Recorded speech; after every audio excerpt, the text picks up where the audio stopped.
Thank you so much to George Mason and to the Carter School for Peace and Conflict Resolution for the invitation to join today to celebrate the legacy and impact of Jimmy and Rosalynn Carter.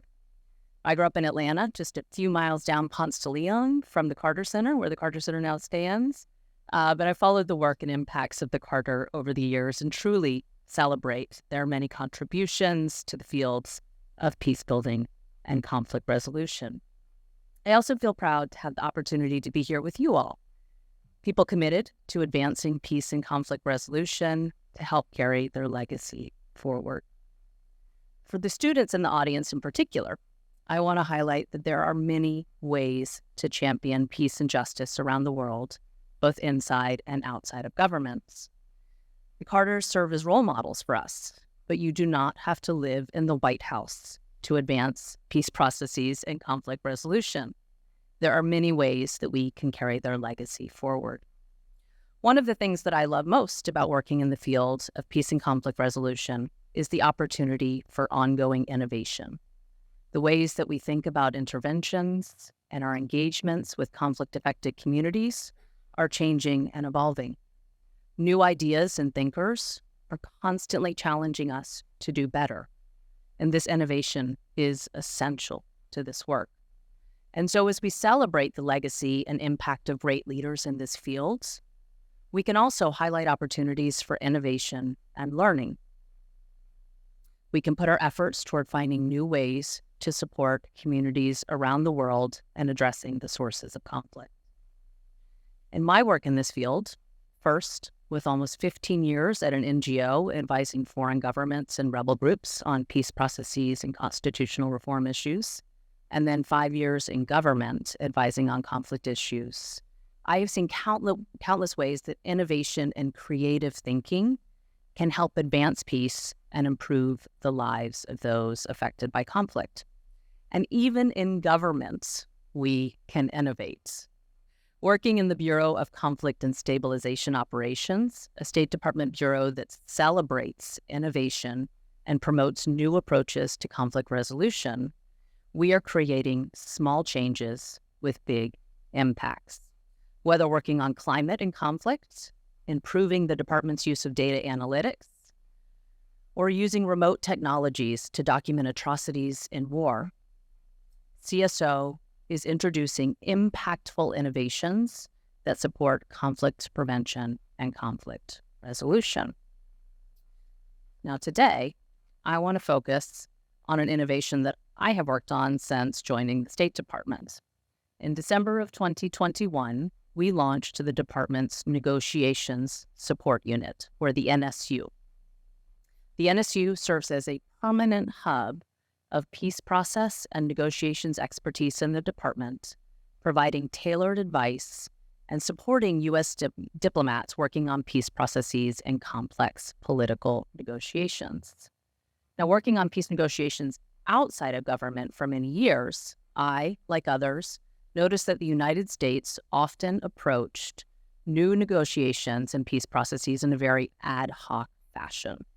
When faced with a new set of negotiations, they pulled together teams of individuals who had worked on one or more processes. But despite the diplomatic expertise of these teams, they frequently lacked specific knowledge of negotiation strategies and the technical elements of peace processes. They would reach outside of government for that expertise. And while teams like the NSU are not new, they're mediation support unit up at the UN and in other governments, what we have found is that creating one inside the State Department to support U.S. government engagement in peace processes and complex political negotiations has been a game changer for U.S. engagement in peace processes and complex political negotiations, as well as with U.S. engagement with the peace-building community of practice. Here's why. First, as a permanent hub of negotiations and peace process expertise, the NSU is in the room, helping our colleagues in regional bureaus with strategy, approaches, and ideas for how to support negotiations. In this role, we are able to incorporate both established best practices and new ideas for policy approaches for U.S. engagement in peace processes and complex political negotiations. So whether this is providing definitional clarity on national dialogue terminology so policy conversations are more precise, to mapping out strategic approaches to rounds of ceasefire talks, or drafting bridging proposals during actual peace talks, the NSU brings a range of expertise to strengthen our government's diplomatic approach on some of these world's toughest problems. But we do not do it alone, which brings me to my second point. The NSU also serves as a permanent site for engagement with experts throughout government and in the broader peace-building community of practice. We draw upon the knowledge of the many, many experts who are working in this field. We formed what's called a negotiation support network, very clever, I know, to help us engage better with the community of practice. The NSU helps the government to communicate out, to help the community of practice and provide context for policies and for practitioners and academics. And it helps to integrate new thinking, ideas, and feedback from the community of practice into government. These exchanges drive innovation for colleagues who are leading on different negotiation sets. So, for example, we recently set up a roundtable with outside experts to provide expert advice on drafting United Nations Security Council resolutions that address peace processes. So what are the best practices in order to draft those technical elements? This helped our government experts who negotiate UN Security Council resolutions benefit from academics and practitioners who had spent years studying that very subject. Third, the NSU is staffed with senior experts who have decades of experience outside of government working on negotiating and implementing peace agreements. In my work before joining government, for instance, I advised foreign governments, rebel groups, as I mentioned before, on preparing for and engaging in peace processes. This experience ranged from formal, high-level meetings in Brussels to discuss engagement with UN mediators, to hiking through Burmese jungles to meet with gatherings of ethnic armed organizations to discuss constitutional structures, and everything in between. My NSU colleagues bring similar experience into government. So through this work, our team is better able to understand the perspectives and interests of parties to conflict and what might influence them to come to the table and to reach agreement. And we can bring that knowledge, that experience, into our policy discussions, our policy deliberations, and into our diplomacy. So whether in Ethiopia, Sudan, or Yemen, this knowledge from outside of government is having an impact on our government engagements. And finally, the NSU is working to change the way that the U.S. government approaches peace processes. For many years, the focus in government has been on reaching elite bargains. Right? We get a signature and we move on. And really working in the churn of the policy process for the last 5 years, I can understand why it's so easy to take that path of least resistance. You're pulled in so many different directions all the time. So that path of least resistance really has been the predominant approach because it's very difficult in government to think about anything else. But we also know that, one, more inclusive peace processes lead to more durable agreements, and that supporting implementation of agreements is essential to lasting peace, positive peace we just heard about, right? So in our work in government, we are trying to reframe the way that our leadership thinks about peace negotiations, change the department's overall approach. We are readying them to work on what we talk about as the long arc of the process and to prioritize inclusion and implementation. And while there's more work to do, we have been successful in helping colleagues to understand the need for sustained engagement and improved inclusion. So although this is still a work in progress, I believe we're moving the ball in the right direction and will continue to do so over the coming months and years. Now, how has the NSU been received inside and out of the State Department? The response has been overwhelmingly positive. So having this type of expertise has been very well received by our diplomatic colleagues. In our first year, members of the NSU traveled to multiple rounds of peace talks with the Special Envoy for the Horn of Africa and supported the signing of a cessation of hostilities agreement for Tigray.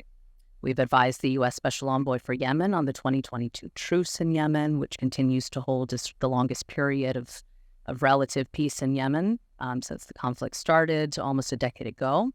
We have advised policymakers on the best approaches to negotiations aimed at ending Sudan's ongoing conflict. We've created and facilitated multiple National Security Council and interagency exercises to develop negotiation-sensitive policies. We teach negotiations every month at the Foreign Service Institute, so putting real-world examples in the Foreign Service Institute, which is the department's learning institution, and much, much more. And we are now in our second year. We'll have our second birthday in December, and the second year has been even more positive response. Just from my seat, based on ongoing work with the U.S. Special Envoy for Yemen, I was asked to take over as the U.S. Deputy Special Envoy for Yemen, which I started about 6 weeks ago. And given that Yemen is in a moment of opportunity right now, we have a small window. We, in this role, have the ability to help shape our U.S. engagements on those ongoing processes. So the impacts of having this type of technical expertise extend well beyond the department as well. The NSU regularly engages with similar teams in foreign governments and multilateral institutions. We coordinate and share information to help promote more strategic alignments in challenging contexts and to ensure that our various institutions are working collaboratively and providing coordinated advice. We have also received requests for advice and support from countries who are working to establish their own negotiation or mediation support units. So, for example, we have worked with Italy and Kenya in recent months. This is particularly important with countries like Kenya who are working to become hubs for regional mediation to help them build up their technical capacity to support different negotiations. And we have strongly prioritized efforts to promote inclusion through various means. We have a very strong approach of everything that we do has a focus on aspects of inclusion. So a couple of examples. Last year at Geneva Peace Week, the Negotiation Support Unit sponsored a panel on intersectionality and women's inclusion. The panel sought to highlight the different intersecting identities of women to help promote the inclusion of a broader range of women's voices. We women are not all the same. We don't bring the same experiences, and so we should have more than one or two women who are included in processes to bring those various experiences. We have also sponsored a negotiation simulation that highlights barriers to women's inclusion in different processes. And we're using that simulation to train policymakers inside and outside governments on different strategies to promote inclusion in the face of such barriers.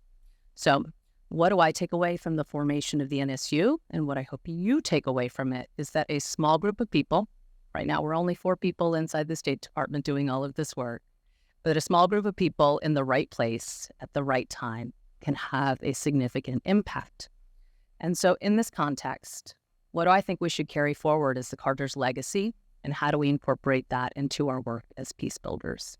First, lean in to innovation and new ideas while remembering the lessons of the past. In your work, draw upon the lessons of past processes, but do not feel constrained by them. Weave in the frontier work and the new approaches, and always listen to the people most impacted by conflict. Second, like the Carters, you have to be a shameless optimist. Many conflicts around the world last for years, and they can seem intractable. The conditions in conflict zones are, of course, truly awful, and work on conflicts can take a toll for all of us who work on these issues. But you also never know when an opportunity for peace will open, because openings come in the most surprising ways sometimes. And those openings don't mean that peace suddenly falls from the sky. You must be ready to aggressively pursue those openings to take full advantage of them. In Yemen, we see an opportunity for peace now. It's surprising. A year ago, many of us thought this would not be possible. And so throughout the department, we're working to support Yemeni and regional actors to take advantage of this opportunity. We hope it comes to fruition. Finally, one of my old bosses used to note you have to remember the humans. This is something that the Carters talked about a lot as well. This focus on humanity and people is something that you see throughout the Carters' interviews and their interventions. Humans, not issues, start conflicts. Humans are impacted by conflicts, and humans are the key to resolving conflicts. It's very easy to fall into the trap of talking about issues and forgetting the people that you must work with in these situations. But we have to listen to and understand the perspectives of the people living in and dealing with the conflict, and we must follow their lead in seeking to resolve the conflicts, even in the State Department. So, urge you to lean in to creativity and optimism, and let's see what we can do together.